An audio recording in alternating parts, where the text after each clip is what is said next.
So, as we discussed both in class and in the Ed Puzzle lecture number one, the United States does not get involved in 1914 or 1915 or 1916 when Woodrow Wilson runs on a platform of "I kept your sons out of war." But in April 1917, after the Germans had resumed unrestricted U boat warfare, and Wilson felt that the freedom of the seas was jeopardized, along with a little bit of that Zimmerman telegram, war is declared on Germany. There's just one major problem. The United States really has no military to speak of. So, yes, the size of the U.S. Army was between that of Belgium, which was quickly overrun by the Germans in the Schlieffen Plan, and Montenegro. So, how are you going to fight a war along the likes of Britain and France, and at this point, still Russia, against the Germans, Austro Hungarians, and the Ottomans with no military? Okay. So, what is going to happen is that you're going to have the first draft that we've seen really in this magnitude since the Civil War. So, it's at first going to be for a very limited age range, 21 to 30. Then it's going to be extended out. During the Civil War, you saw in the South, I feel like they were drafting people up to like 60 years old. But there were people that were known as COs, or conscientious objectors, people who said, my religion keeps me from fighting due to pacifism, or I just, I can't engage in this kind of battle. So interestingly, most of the time in class, I show this and students can't even figure it out.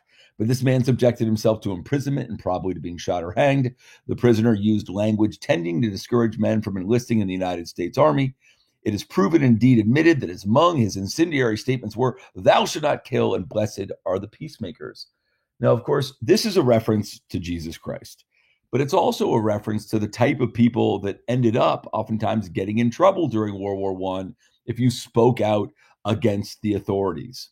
And so here, this is saying this is what happens to conscientious objectors. And in some cases, the COs were, in fact, locked up because they refused to fight.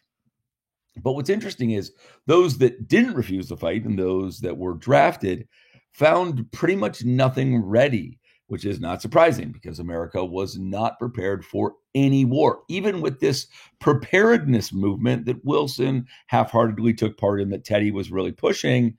So soldiers find themselves sleeping in tents. They're using like rudimentary like sticks and sawhorses and barrels instead of rifles and horses. So you got to imagine, the United States, which really fancies itself this great industrial power, has pretty much nothing in terms of military apparatus. And that's one reason why, even after declaring war in April 1917, the U.S. is not going to be really ready to fight until the summer of 1918. Okay. Now, it is important to also understand that despite the fact that W.E.B. Du Bois called for African Americans to, quote, close ranks in the NAACP magazine, The Crisis, African Americans they do enlist, but they're segregated. And in fact, there's this real fear that African Americans could, in fact, gain some leverage out of the war.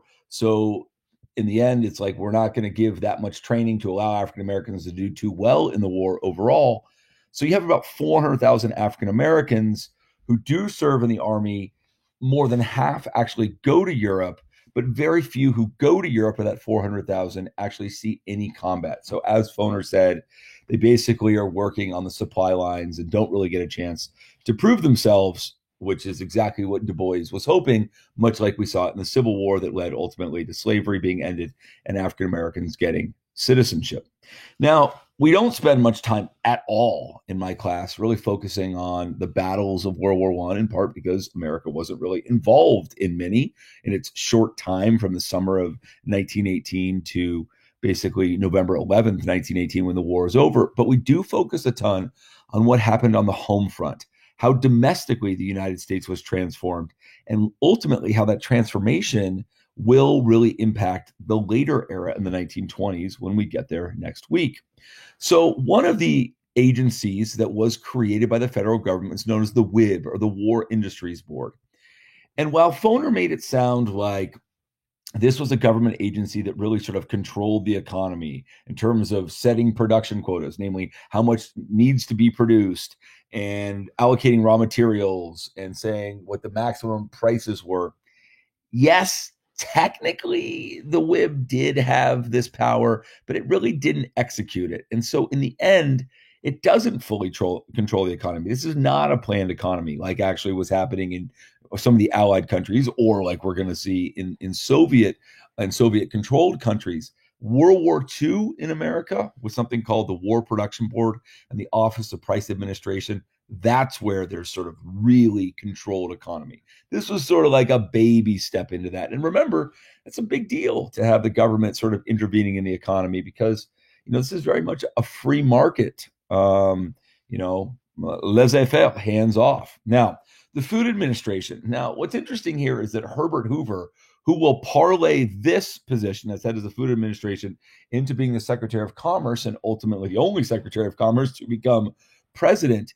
But Hoover learns something here, and he's going to bring it to his presidency. And in some ways, it's sort of the wrong message that he brings when ultimately the stock market crashes and the country descends into depression. But Hoover asks Americans, and the key word is ask.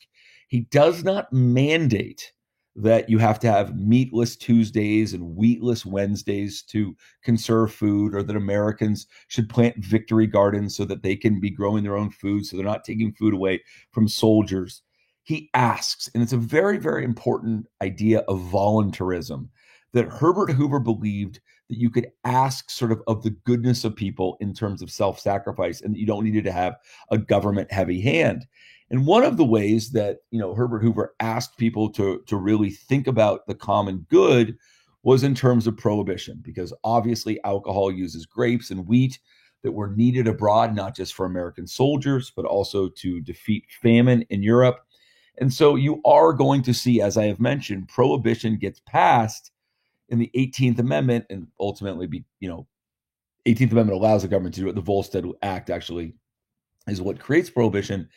And it was really in a patriotic, nationalistic endeavor to, again, help our soldiers, but also because it was anti-Irish and anti-German. Those were some of the bigger drinkers in society. And we were fighting the Germans, and we were alongside the English, who were enemies of the Irish. So again, it worked out well.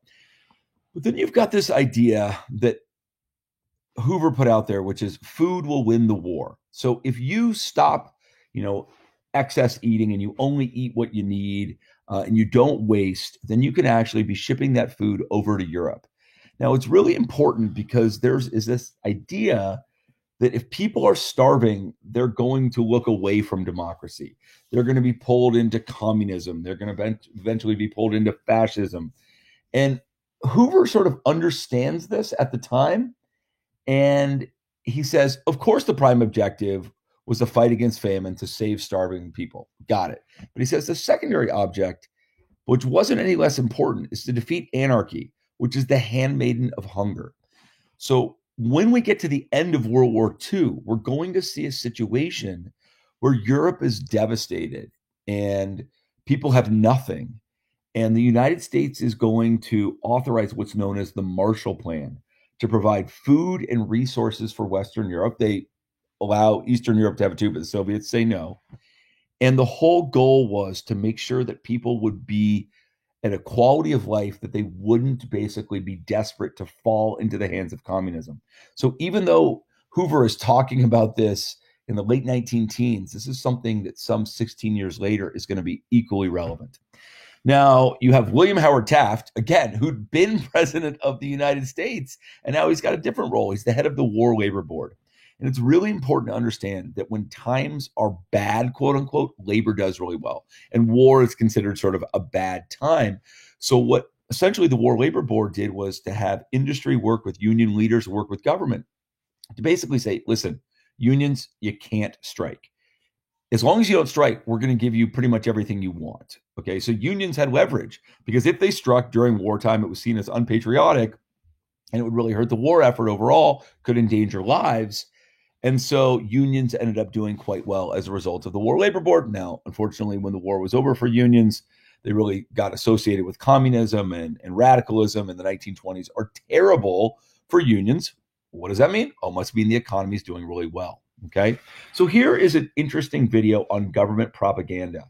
There's a reason that I have you watch this video instead of just talking about it. And the reason is that during the war, the United States had a really concerted effort to get out the war message through this official propaganda. And it is from that official propaganda that you're going to see in the 1920s really sort of the modern advertising age. So many different parts of the 1920s are really a spillover or response to what happened during the war. And the propaganda part is absolutely one of those examples. Creel even found a way to push his message when the movie screens were dark. In between every reel of film, there was a 4-minute break when the projectionist had to change the reels. Somewhere along the way, someone at the CPI hit on the idea that this was a perfectly captive audience for the delivery of the war message. Night after night, prominent members of the local community would stand up and deliver short patriotic speeches. They became known as the 4-Minute Men. And what began in movie theaters quickly spread to any venue where an audience assembled. In New York, Creel's volunteer army addressed 500,000 people each week.